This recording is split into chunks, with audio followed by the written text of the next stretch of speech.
Let's see. It's always this technology thing, which is kind of dark.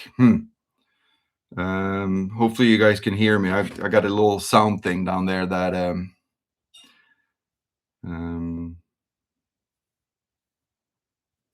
let's see if we're on or not. And the image is kind of dark, but that's okay. I guess that works, right? Can someone tell me if you can see me and hear me?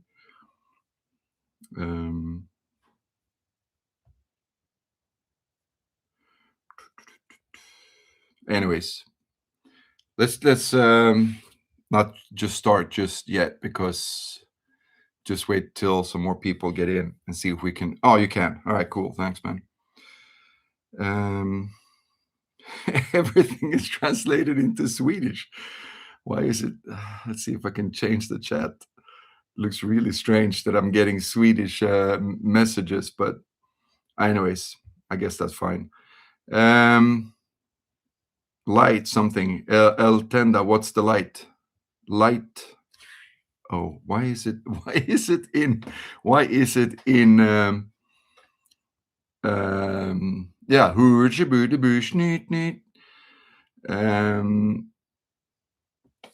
yeah, we're like 18 people here. I said hi. I wonder why it's in Swedish, but anyways, I guess that's fine.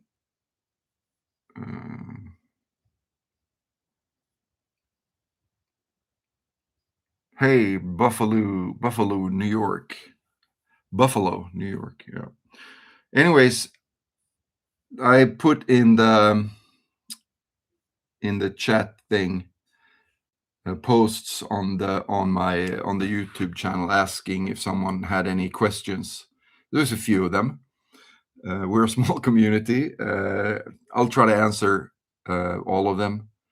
And I'm going to get it. I also have a new thing I wanted to show that I just got that is kind of cool.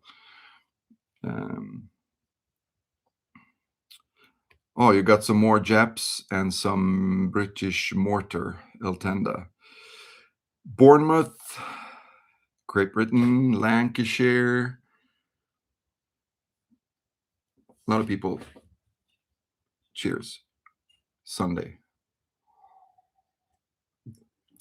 beer. So anyways, yeah, people were asking.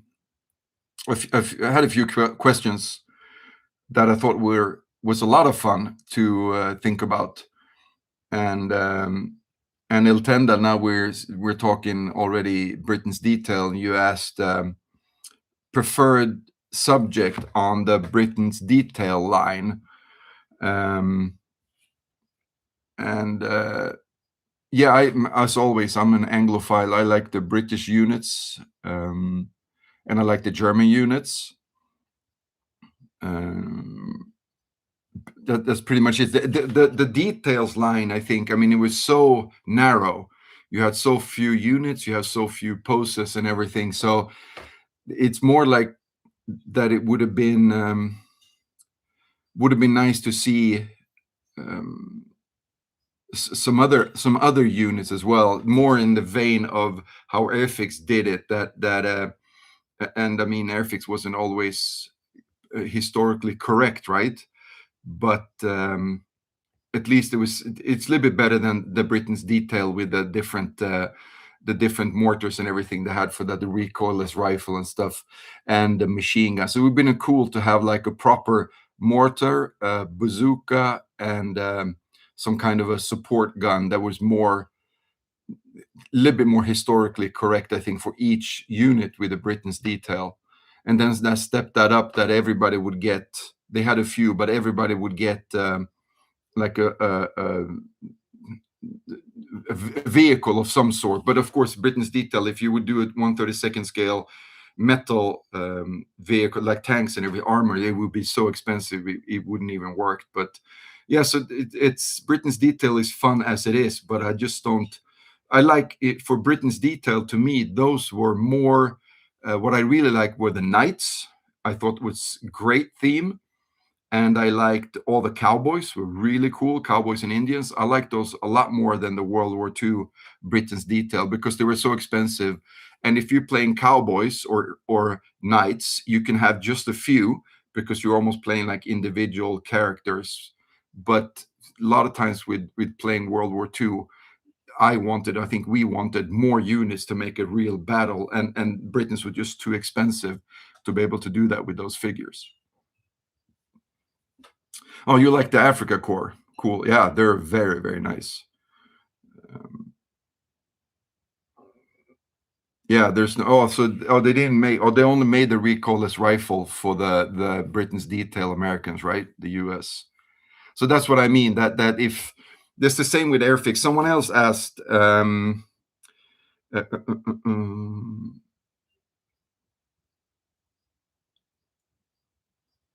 let's see where that question go. It was, but anyways, what I would have wanted. Which soldiers did Airfix never make that you most wish they did, also vehicles?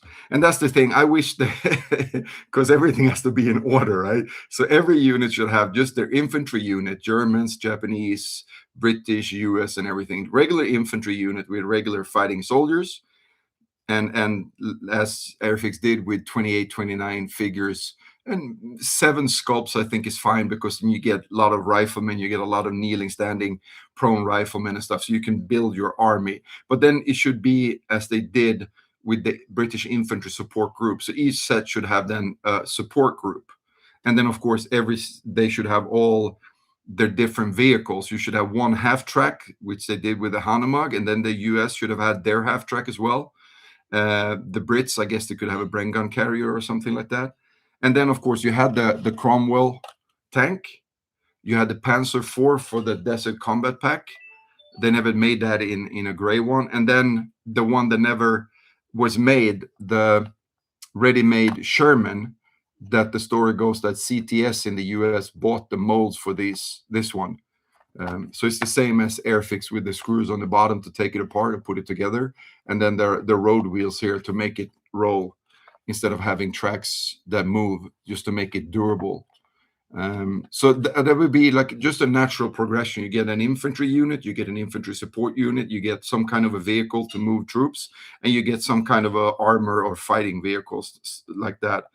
So that would have been fun to see them do it more in that style. And I'm not sure why it was so random that I mean, of course, the Italian infantry, I guess, it's valid to make, but I don't think a lot of kids, except maybe if you're Italian, then was really excited about getting Italian infantry when you didn't have like a German support infantry with mortars and heavy guns like that. So yeah, but there were and the toy soldier line was part of the toy department of Airfix. It wasn't part of the model department. So I think that's why some decisions were made in a way that we kind of feel is weird now. But yeah, so that's the question. I mean, that's the answer to that question with the vehicles and everything.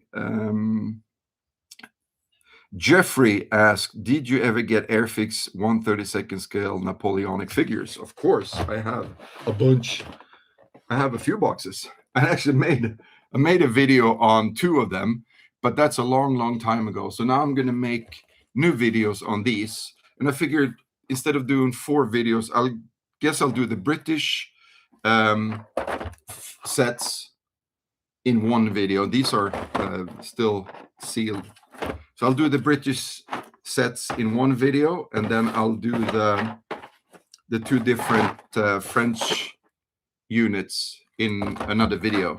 And just a regular thing, just look through them, and then have the little close-ups at the end, look through the boxes and everything, just the way I always do it, kind of sort of thing.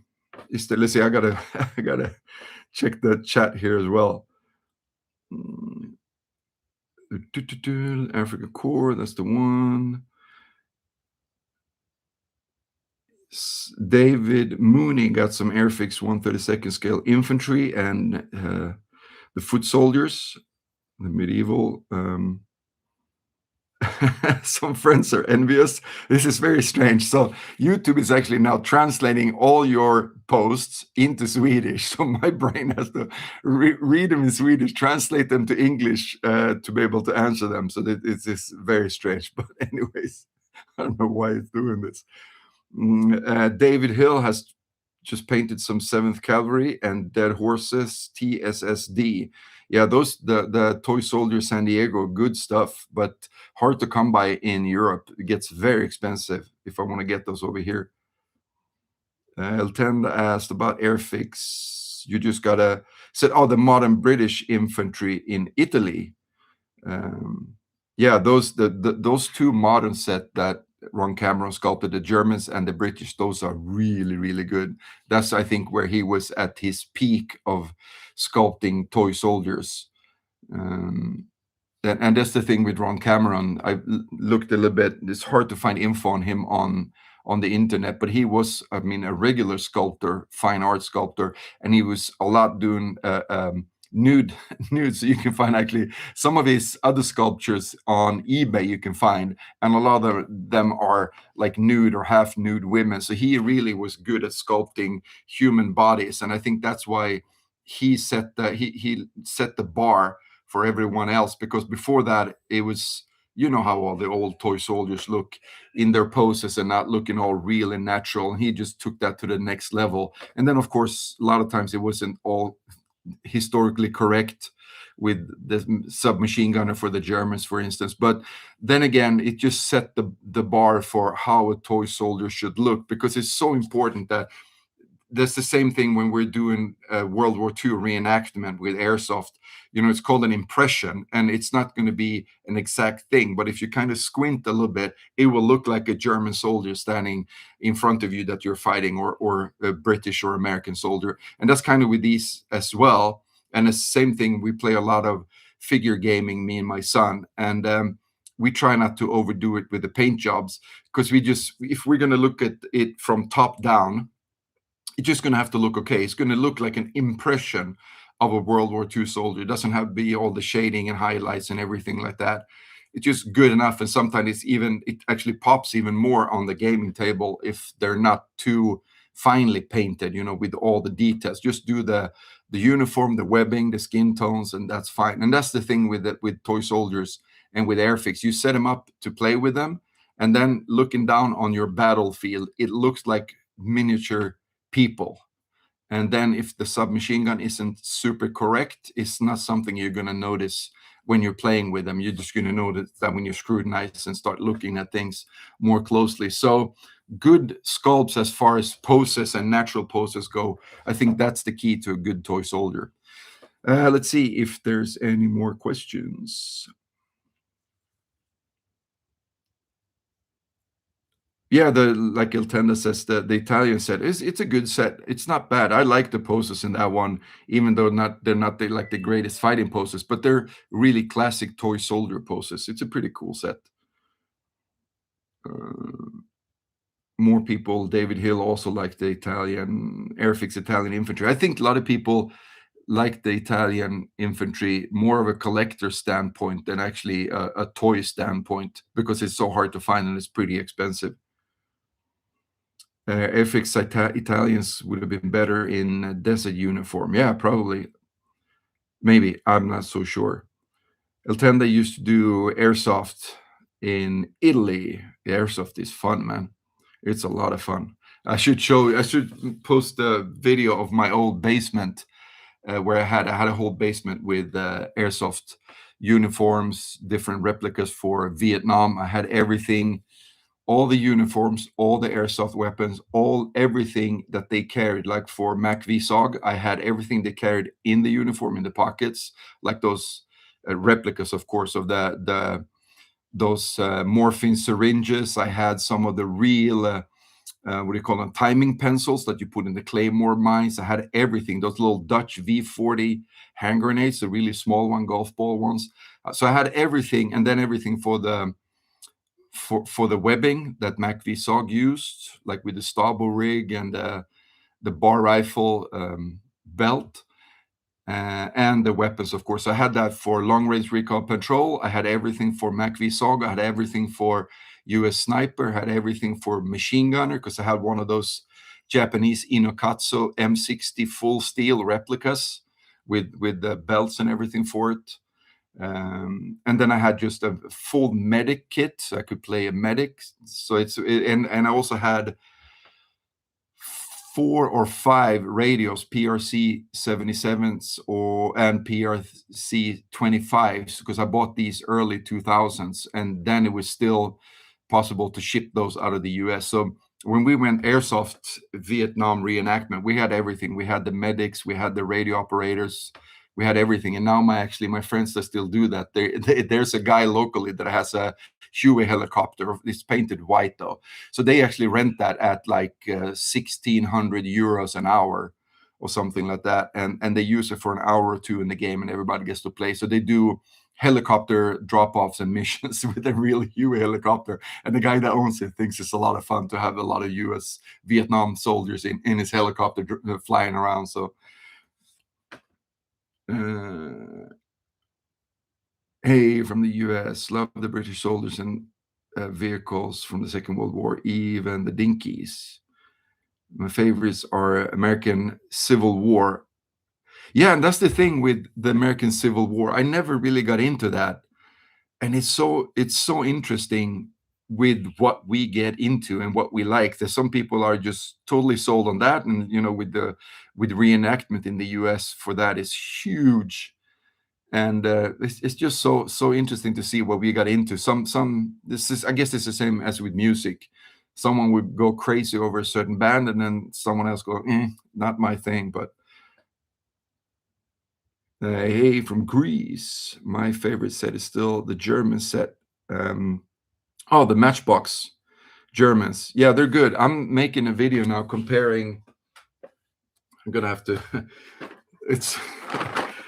I should start working better on making more YouTube videos, but I have other things to do as well. But so I'm making a comparison video between these two, and I got to tell you, I've done 4 of these, I think, already videos, 3 or 4, and Matchbox won a lot of those. But for this one, I think this is kind of predetermined, because I think this is the toy soldier set through the ages that set the bar for everything of how a toy soldier should look. So Bill Farmer and Matchbox got their work cut out for them trying to beat that Airfix set. But I'm going to try to make a video on that this week and post it up next weekend. A rule for me painting figures: no need for details if they don't show. Yeah, I kind of agree. If you're going to put something as a display piece, and I mean, there's people that are so good at painting toy soldiers and figures and tanks and everything, and you put it up as a display piece, as a diorama, it's so impressive. They're so good. It's so crazy. But like you say, if you're going to put figures on a gaming table and you're just looking down on them, rolling dice and drinking a beer, I don't see the point of painting each figure for like an hour. I'm not going to do it anyways. And sometimes I think, since they're so small, they're 28 millimeters, and some of them are actually smaller, but 28 millimeter figures. I think if you just paint them, like I call it, paint by numbers, just painting the uniform, the webbing, and the helmet, and it kind of stands out a little bit more gives it more contrast. Despite that, you would think that doing shading and highlights would bring more contrast. But when you look at a small figure like that, I really like to just paint them basic.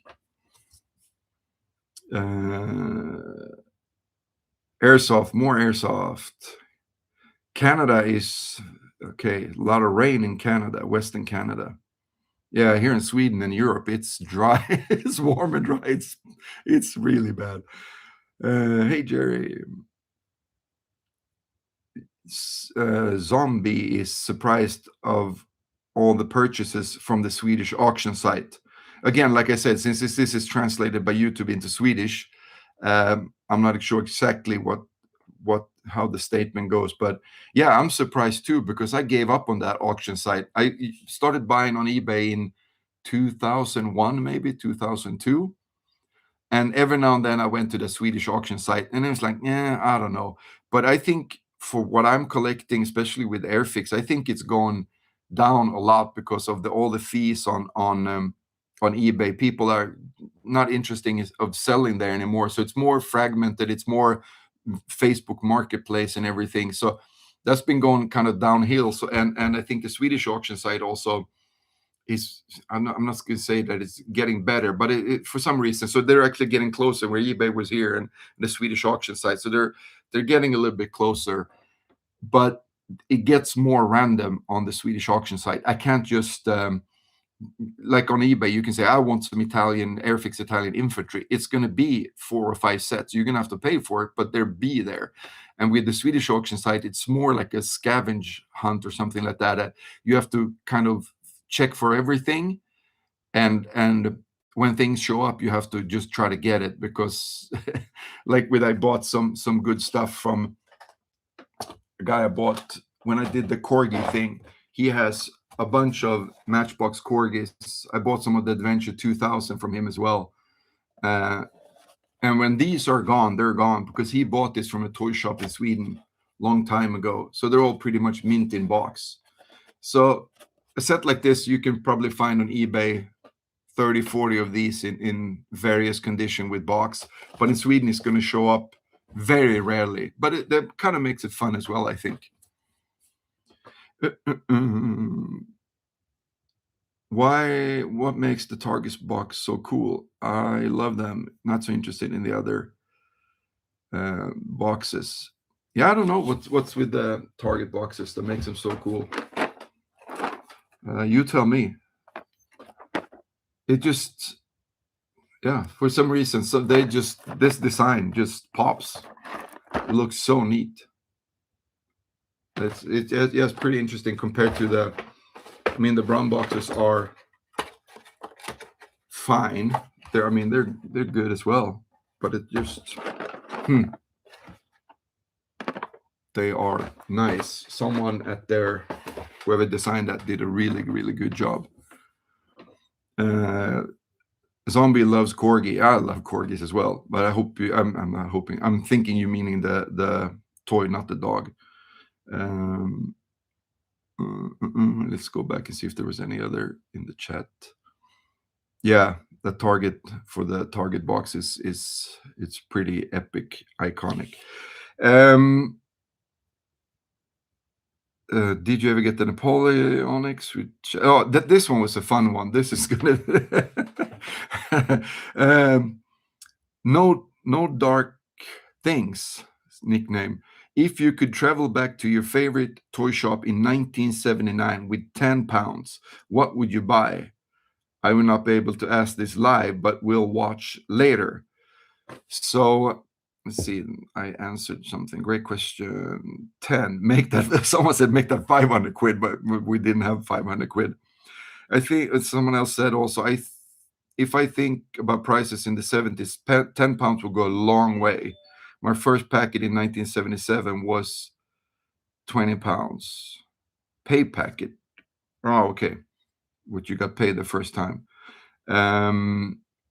Yeah, that's the thing. I was thinking about this one a lot. So in 1979, I was 11 years old, and there would have been a lot of things I could have bought. I'll show you some things that I had and that I didn't have. So like this one was one of my favorite toy cars when I was a kid. I really like regular vehicles that wasn't like crazy hot rod kind of weird things. Like this one was one of my favorites as well. I had this as a kid, the Corgi 4 GT 70. I like this a lot. But I also love this one. And I had one of those Corgi, the whiz wheel hot rods, the long ones. So recently I got a hold of this one. I didn't have this as a kid. And I think there was a few more in this line with those hot rod crazy kind of vehicles. So this one would have been something, or one of those Corgi hot rods. I had the green and the white one. So that would have been one thing. Another thing that I didn't have, I just traded with a friend. I never bought any Napoleonics in HO scale. I only traded loose ones with my friend, and I used to love playing with those. So if I had 10 pounds, I'd probably get quite a few of these. So I probably would have gone nuts and bought infantry, cavalry, and artillery from maybe two sides. Yeah, that would have been a big thing, because I haven't done many videos on the smaller figures, the HO scale, but that's something that I really enjoyed as a kid.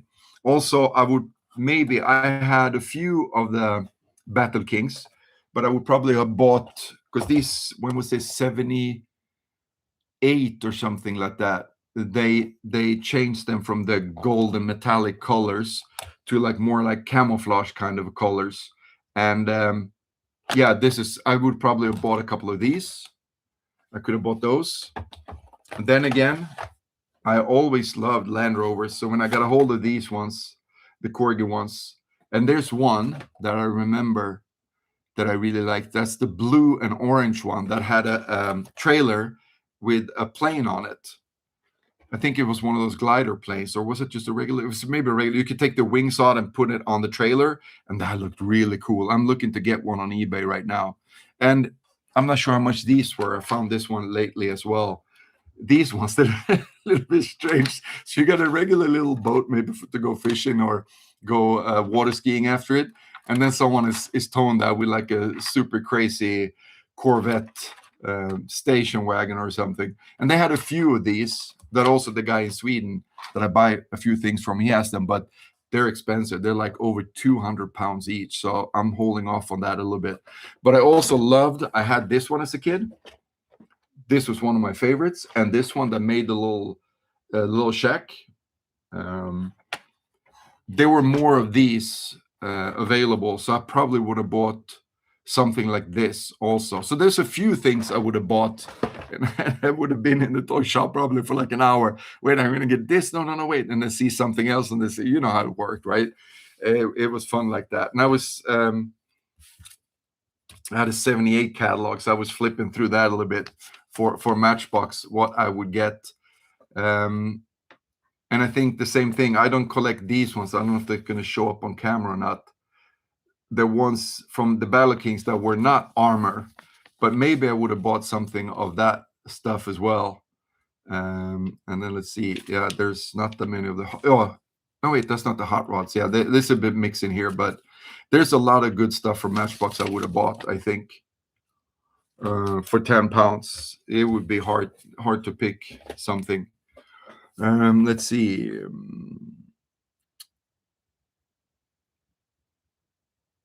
The Captain Scarlet car. I don't know which one that is that you liked.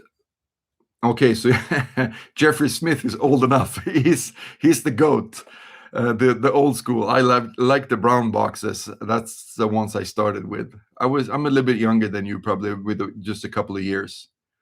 So I grew up on the Target boxes.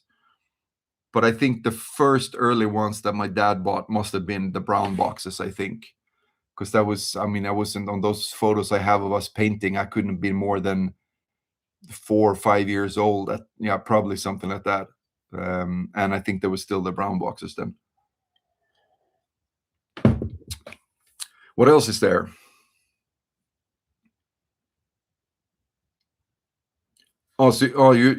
Graham, you're painting, building and painting the Airfix collection right now. Uniforms are tricky. Explain that, please, so I'm understanding what you mean. Again, since it's translating this into to Swedish for me. So are you doing the one, because I've seen you done a lot on your channel. You guys should check out Graham Hurst's channel, by the way. It's a good one. I think I saw you making a lot of the 1/32 scale, right? So what else are you building as far as that with the Airfix? I see a guy that sells Repro Toy Soldier boxes on eBay. Yeah, that's the guy in Australia, right, that sells those. Yeah, the thing is that if I'm going to get those Repro boxes from Australia, might as well just buy an old one in Europe, with the figures, it's going to be just as good. But if you already had the figures, I guess you could buy those. I think he actually marks them as repro on the inside of the flap, so that's good. Then I don't have a problem with it. But so I haven't tried them out. I haven't checked them out because I have, yeah, as you know, I have so much of that stuff anyways. Cheers. Okay, so Captain Scarlet was Dinky Toys. I'm gonna have to check that out. There's so much stuff to figure out and love channel. You see you like my channel and feels like you made it for you. I guess that's a translation would be yeah. Yeah, I did it because I like it, and I just figured that there's got to be more people like me out there on YouTube, so I wanted to share it. George Washington just now from Graham. Anyways, I there wasn't really all that much I was gonna. I'm not sure what I should show and everything. Something that's not old, but that was kind of cool. I found a while back that I really want to try out. It's really silly. And a lot of times we talk about toys were better back in the 70s, but not always. So I got this. The World of Tanks computer game got really popular maybe like 15 years ago now. So a lot of people try to use that trademark to just sell stuff, but someone made battle tanks. Unfortunately, those are like with the laser, they are 1/30th scale, so they are a little bit big, but they're decent quality. Everything is plastic except for the barrel, which I guess they didn't paint just to show that it's metal. But if you compare the T-34 to that Airfix not released Sherman, it's a little bit off, but it kind of still works though. So I want to set this up with some buildings outside, some Airfix and Matchbox buildings and some figures. And me and my son are going to have a tank battle with these. So these were kind of a fun little find that wasn't old toys, but new toys. And everything's supposed to be, the turret is supposed to swivel and everything. I don't think the barrel goes up and down, but it's got some decent tracks on it and everything. So that was kind of a fun thing. And let me just get this one thing really quick to see if you've seen these before.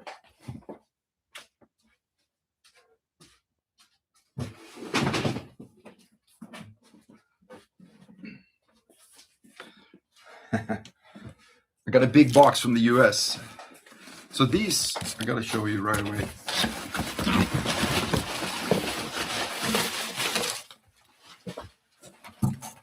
So this one I've been wanting to get out of all these that I see on eBay.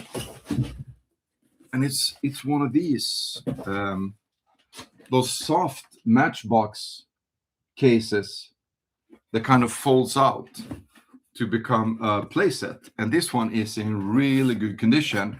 And of course, it's a combat zone, so I had to get it. And they're not that easy to find. So I haven't even looked in this one yet. I opened the box, but I figured I was going to use it for unpacking video, but I just wanted to look at it now as well. So there's some parts in here. This is pretty neat. This is kind of interesting. I don't know what you guys think, but see if I can show this whole thing. I'm not so sure what I would have thought about these when I was a kid, when it's kind of this softer plastic. So these are like a vacuum form, but like this is soft plastic. Yeah, I'm not sure what I would have thought about these ones. So I'm going to try to set these up because I got the little harbor thing here, little docks for the Sea Kings. I don't know why it would be like that. And then, of course, you got some total out of scale bridge here that would look kind of strange together with those ships. But so I see these a lot on eBay in the US, and I guess Matchbox, sold a lot of stuff in the US, and I'm not so sure how many of these were actually in Europe. So everybody from England and Europe, did you see these in the shops when you were a kid? Because I can't remember seeing these, but this was fun. This one was in a very good condition. I think it's supposed to have everything in it complete with a little bridge and everything as well. So it is kind of fun to set up. Here's a little hospital. Very advanced. And there's someone with a striped shirt inside the hospital. So that sometimes toy manufacturers, it's funny. So in here, yeah, okay, so this is the bridge. This is one of those pieces that, I don't know about you, but I would have used this for playing with everything, using it for Airfix 1/32 scale, like a little bridge over a small river or stream. Let's see what's in this one here. Oh, okay, so it's kind of another backdrop with some, yeah, it's got some buttons here to put it on. So it looks kind of like this. It's kind of neat, I think. Huh. Yeah. Yeah, it wasn't cheap though to get it from the US, but it was fun. I want to get a few more of those because there's one that's like a off-road and there's one that's like a farm thing, but I'm gonna have to do one at a time because, like I said, they get pretty expensive. The repro boxes are more expensive than a vintage set. Yeah, probably.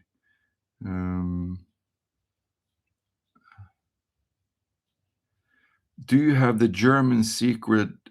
And then it's in Swedish for Ari air. I think so. Like, yeah. Respect to Graham, yeah, for sure. And it says, I think the plastic card band is the. I don't know how I put this into English again. Let's see if I can find it up top here or something. This is so strange. Why would it do this? No, and I can't change it here. Reactions, new chat, moderator. Huh. It just defaulted into Swedish in the chat for me.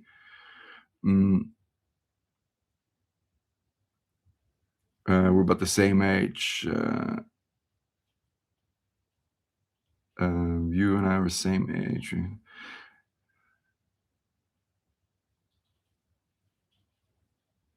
Okay, so I collect a lot of things you had as a kid. Yeah, it's getting over the top with all the stuff I have. Let's see what else is there. Can't recall in Canada. Now it's in English all of a sudden. Never seen these boxes in the Netherlands.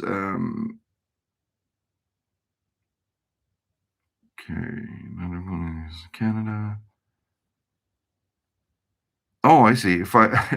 I'm sorry for talking about all this. If I highlight them with the mouse pointer thing, it's actually in English again. Okay, cool. So then I know. German secret strong point.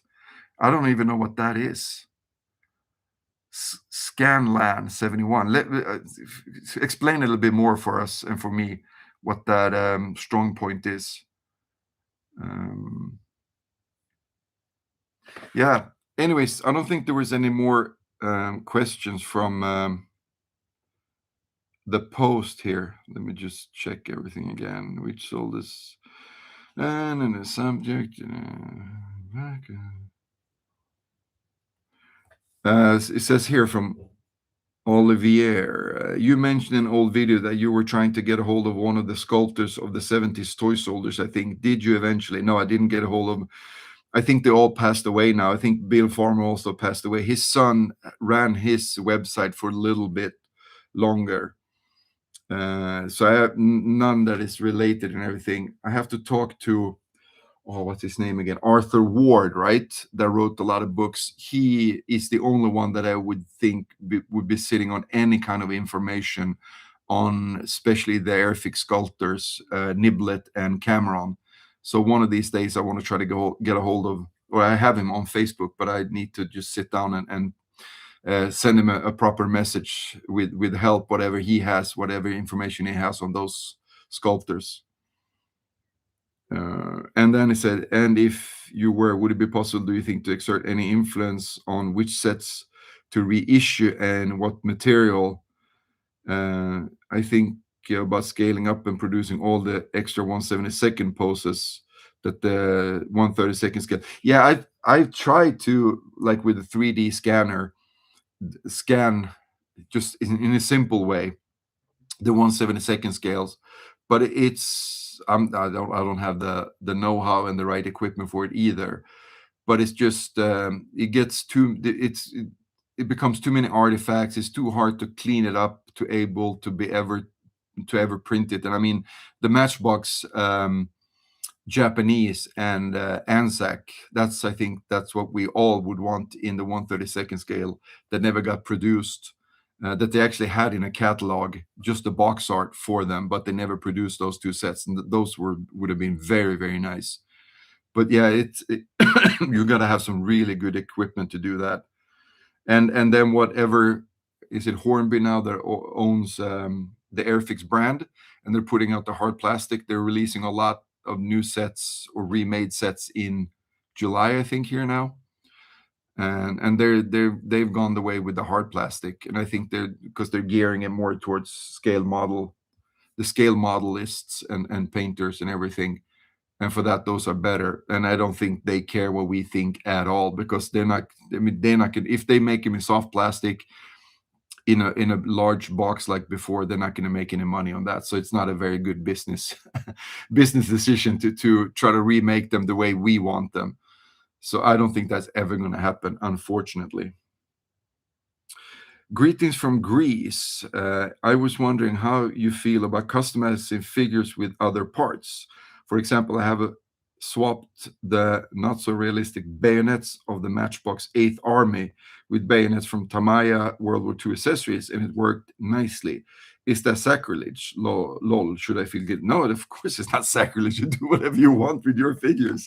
And it's kind of fun. I know a lot of people that they'll cut the figures in half, or they take an arm off from other Airfix figures and they put Airfix figures together uh, uh, uh, in that way as well. I just like to collect them the way they are, but that's just me and that's just my preference. It's kind of fun to see what people do with these things. Pretty creative. I've seen a lot of people also adding, like you said, the bayonets. I've seen people using the multipose Airfix figures and using some of the weapons from there. They're a little bit more correct, and using some of the webbings, the magazine pouches, stuff like that, to make them a little bit nicer. And that's cool too. It's, you do whatever you want with your toys and your things and your hobby. So what else do we have? Let's go back all the way. It's a large German bunker. I think it's Micro Ace re-released it. Come with Searchlight Fly. I haven't seen that one. Isn't it like CTS or BMC or something like that in the US that are making something like that as well? Must be very late there. Yeah, no, it's in Sweden. It's, what time is it? It's like 9:45 in the evening. What's a secret? German strong point. Yeah. All right. So, any other things we want to talk about? I'm thinking about wrapping it up.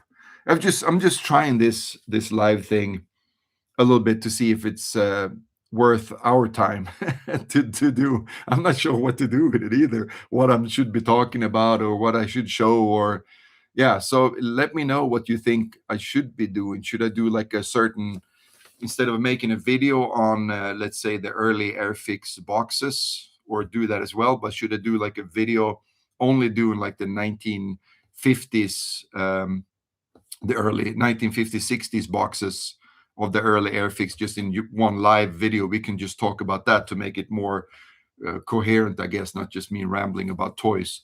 Or yeah, whatever. There's so many different ways to do this live kind of a thing. And yeah, it just would be fun, I thought, to do this and just get to chat with some people.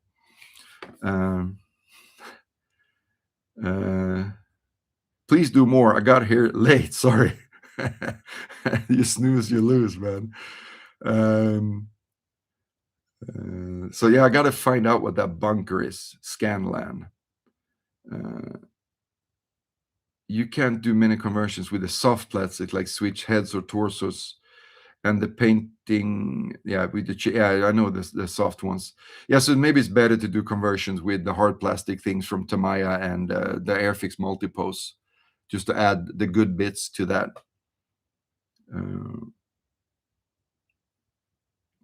All right, zombie. Peace to all. Be safe. Yeah, to you too, man. Anyway, should we wrap this up? I got another beer I gotta crank open here and do I don't know what. Look at toys. Anyways, but let me know. I have an email also on my YouTube channel page. You can email me if you want to help with something with toys and stuff. There's people that know more about pretty much everything than me, but maybe I could help out with something. And let me know what else you want to see. Also, one thing that would be interesting, people watching now, and then if someone watches later, and I know this is towards the end of the video, but what do you think about this doing a lot of other stuff than toy soldiers, if that's fun or not? Because I really, really like it, but maybe people are thinking that, hey, I came here for toy soldiers. What's this dude up to? Showing Corgi and Matchbox cars and Matchbox play sets and everything. But let me know your opinion on it. It's just interesting to hear what people think.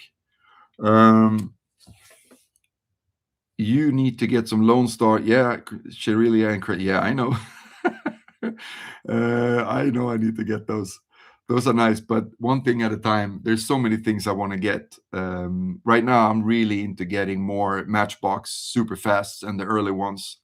I did a photo shoot with those things.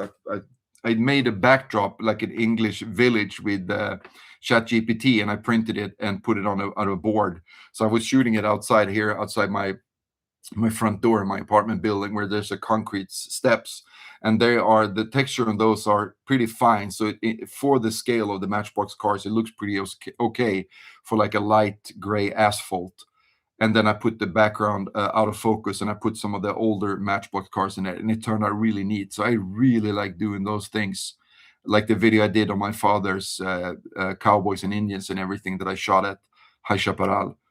So I want to do more of that, but those videos don't get many views, but I think it's just so much fun to do. So I'm going to keep doing that at least. So anyways, everybody, your videos are inspiring. Maybe ask for ideas from your audience and show some new purchases. Yeah, I try to do that with, unpacking things, but maybe I should do it in a different way. I'm not sure. Let me know if those unpacking videos is fun to watch or not.